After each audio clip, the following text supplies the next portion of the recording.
Good morning, everyone. Thank you, Paul, for that introduction. Thank you for your hospitality both last night and this morning.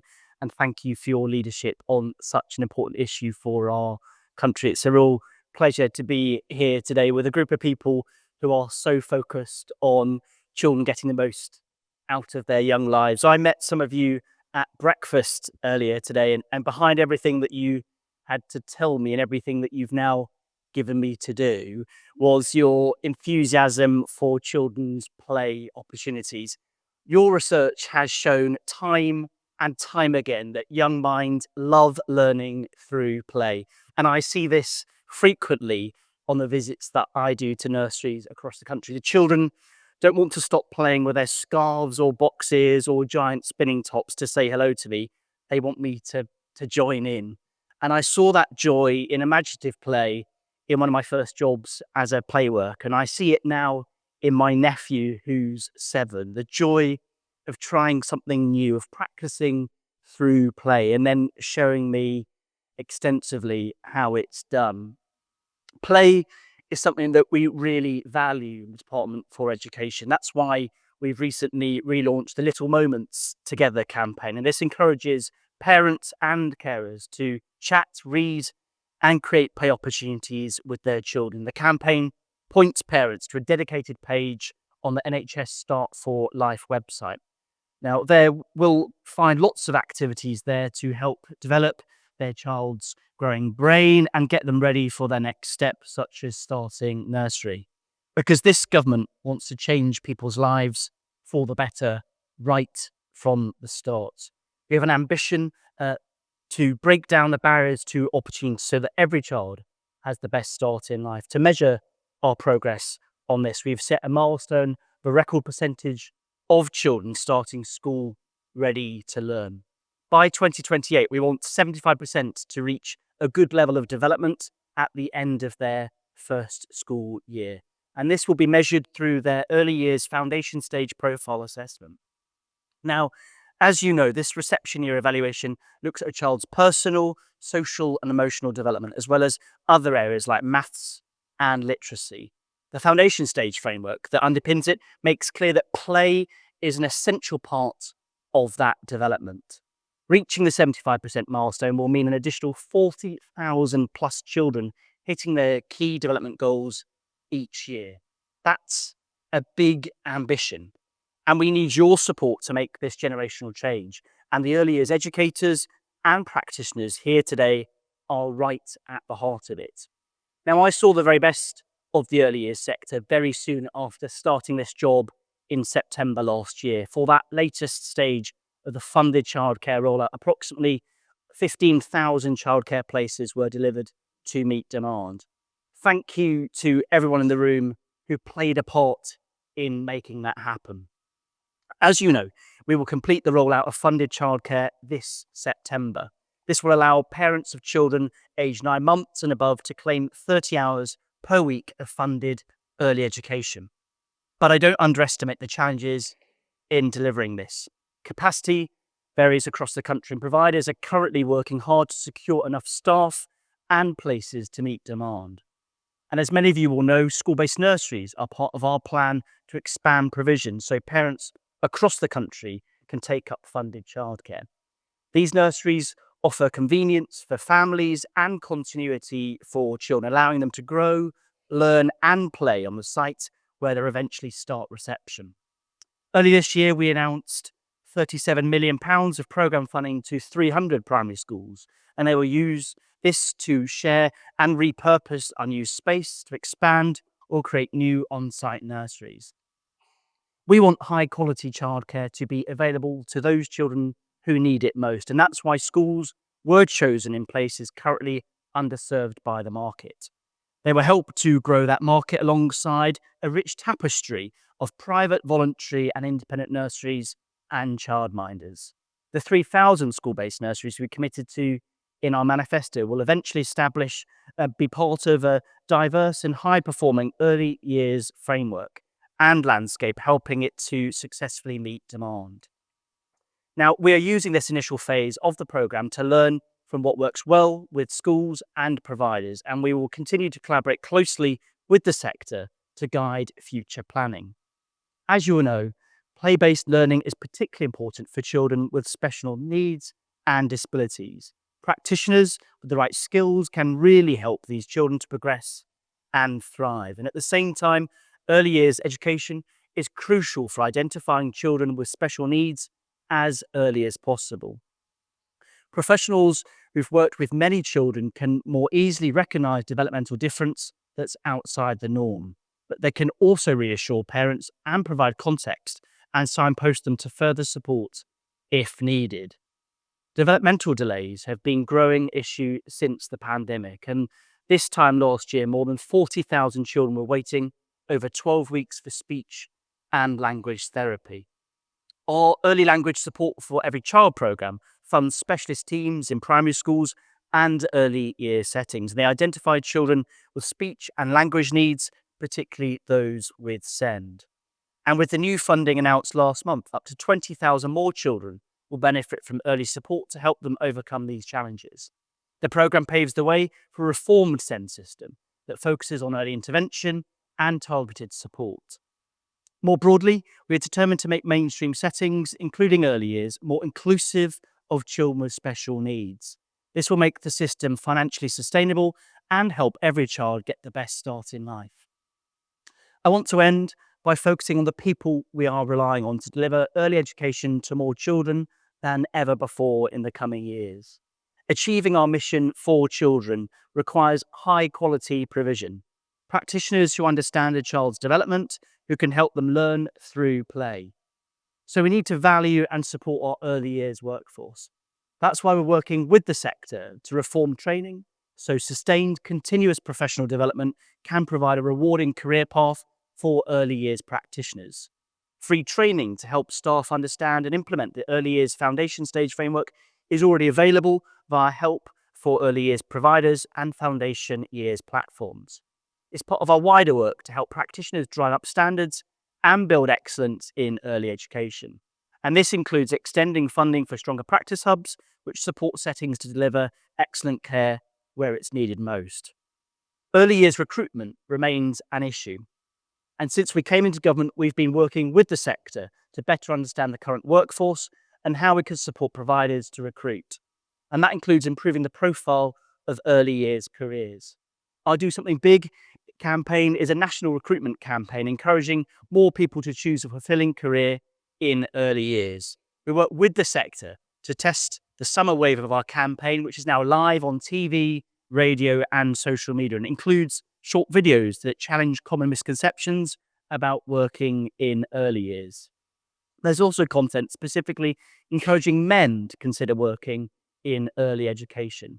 The videos have lots of great stories and are being told by some pretty big characters. They describe the satisfaction that we all know of helping children express themselves through play, of being part of something great. So please look them up online and share them with your networks. The policies I've spoken about this morning are part of a once-in-a-generation expansion of childcare. It's great to be part of this as a minister and for everyone here who's playing a part in raising quality and availability of early education in our country. Now, I know this year marks a decade of the Peddle Research Centre here at Cambridge. Congratulations on 10 years of world-leading research on play and childhood. Your work continues to help us ensure a country that we all want to see, where early education is widely recognised and valued. And I hope that we can work together in the future to evaluate new approaches and drive progress. By opening up early opportunities for children, we can remove the link between their background and life chances and ultimately allow more to get the best start in life. So thank you again for being here today and the important work that you do. Thank you.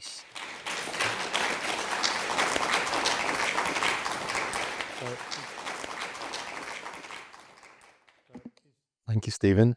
We have time for some questions. We have a couple of roving mics, so start thinking about your questions. Where are the roving mics? Are they roving?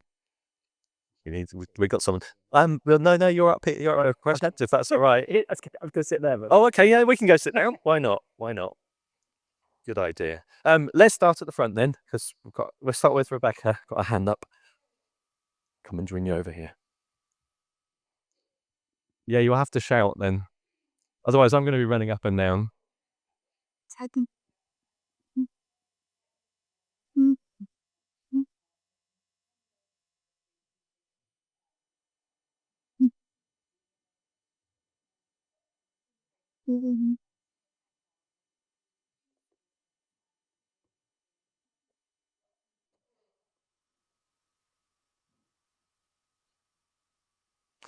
Did you get all of that question? We have got a mic now that's arrived. So the kind of strategies essentially for tackling workforce issues? Yeah, okay. So obviously in terms of our entitlement rollout and our commitment to parents to ensure 30 hours of funded childcare a week, we've got to grow the workforce by 35,000. That's an uplift in the workforce of 10%. It's one of the things that's keeping me awake at night, alongside making sure we've got more places across the country. The first thing I've been really keen to do, and it's worth declaring an interest here in that my sister's an early years practitioner, she's been in the sector for 30 years, is resetting that relationship with the sector so that people feel really valued about the contribution that they make. I think one of the best jobs in society is to work with children at the outset of their life. And that's why, you know, the language of my title being Minister for Early Education, it really demonstrates the importance that we're placing on getting it right for the children at the best start of their life.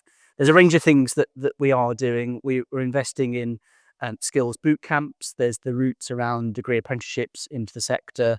There's work that we're doing with providers in terms of eligibility checking on qualifications. I'm keen to make sure there's really good career pathways into the sector. Too often I hear that people move out of the sector to go and work in supermarkets or primary schools. And I think it's really, really important if we want to deliver on good quality early education. We've got to have a really good quality workforce that feels valued, are paid well, and are supported to succeed in their careers in early years. So thank you for the question. Other questions? We'll go. I can see hands at the front, so we'll go Nicole and then this lady here on the end. I'm going to do some mic running for the front. Why not?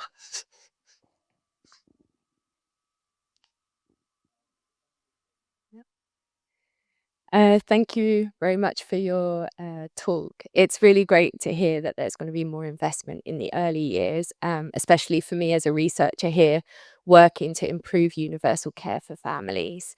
I was just wondering, one of the challenges we have also as practitioners is that sometimes the provisions are there, but they don't always land with the families that need them the most. And I just wondered if you have any strategies or any thoughts in mind for how to actually make sure that families in need are using the provisions that you've proposed.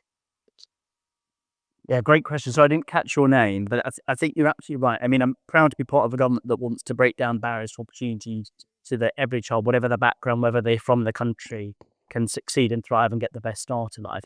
And that means making sure that families that are eligible for the support that we're offering do access it. You'll be aware of real challenges across the country in terms of places. And, you know, one of the things that we are investing in, as I mentioned in my speech, is school-based nurseries, which we've specifically invested in areas where there is the need for more places.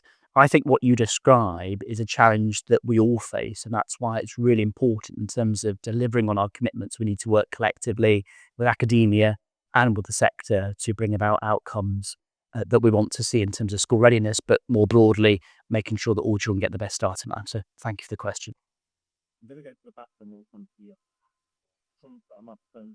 It's great to hear your support for the early years sector, and you know it's fantastic that is becoming front and centre for this government now. I wanted to ask. I work in a maintained nursery school. What, you haven't mentioned them at all? Where do you see them fitting into? Yeah. Your So I didn't mention them in my speech specifically this morning, but I can assure you that I regularly engage with maintain nurseries. In fact, I was with Beatrice only yesterday to understand some of the funding challenges that that part of the sector play. What I see in terms of value of maintain nurseries is the quality of that provision. I've been really impressed by some of the visits that I've done across the country to see that directly, and the value of maintain nurseries is significant.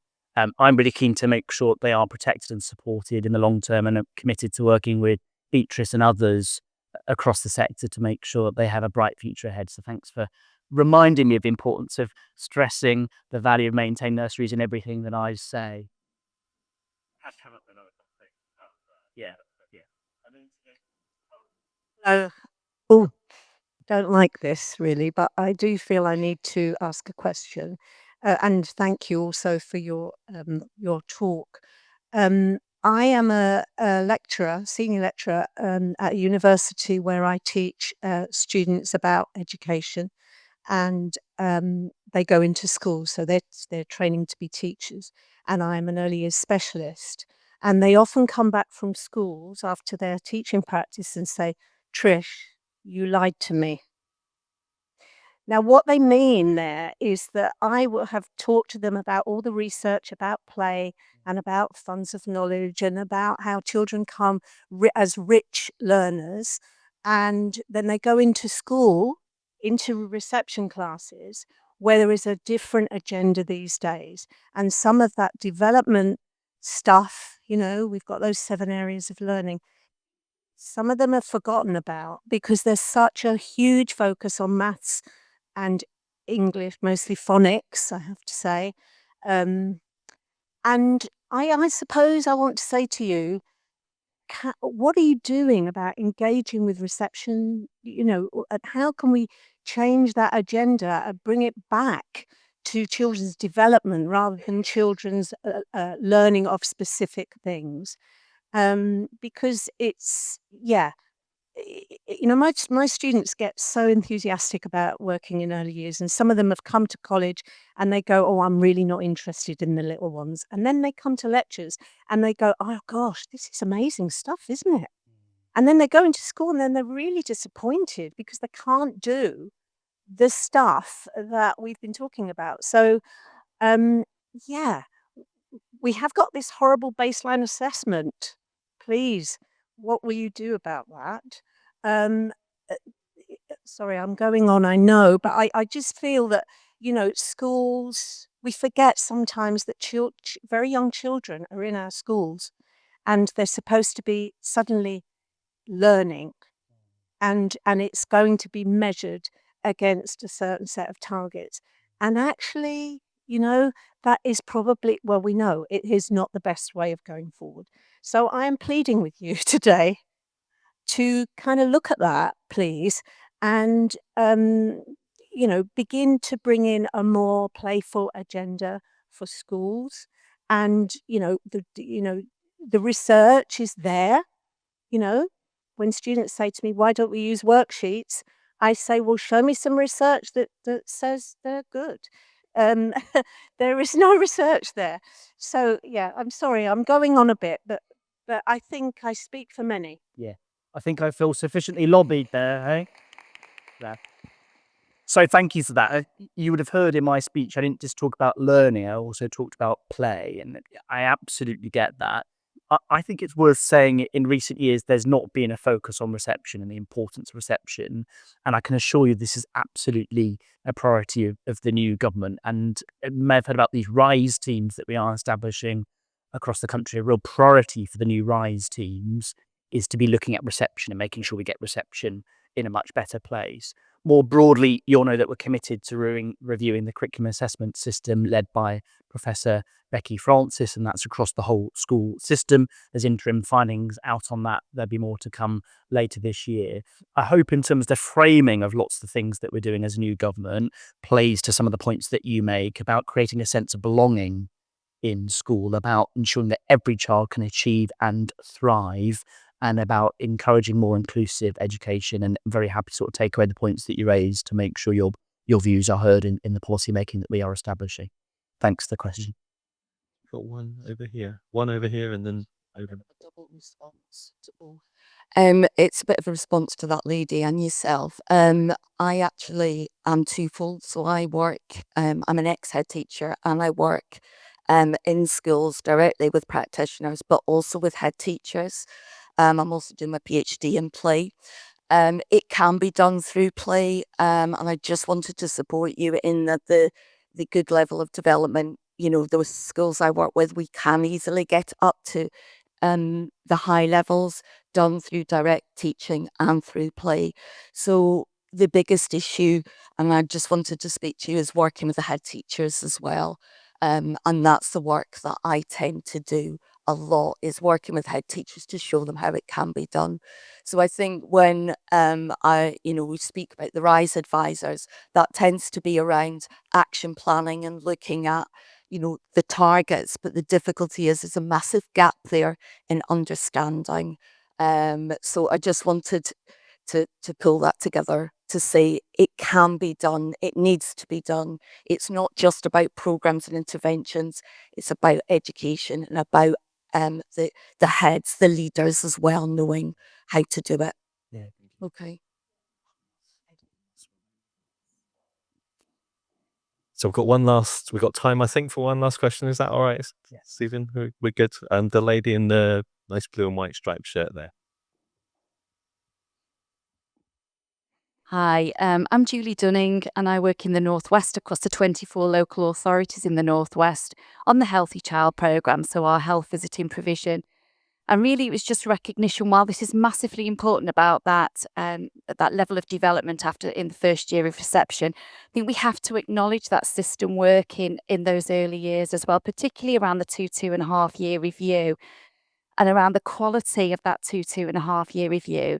And our recognition around health visitors working and our health visiting services working in collaboration with our early years practitioners, our early years leads, and kind of really strengthening that system working between the ages of 2.5, and that school readiness as well.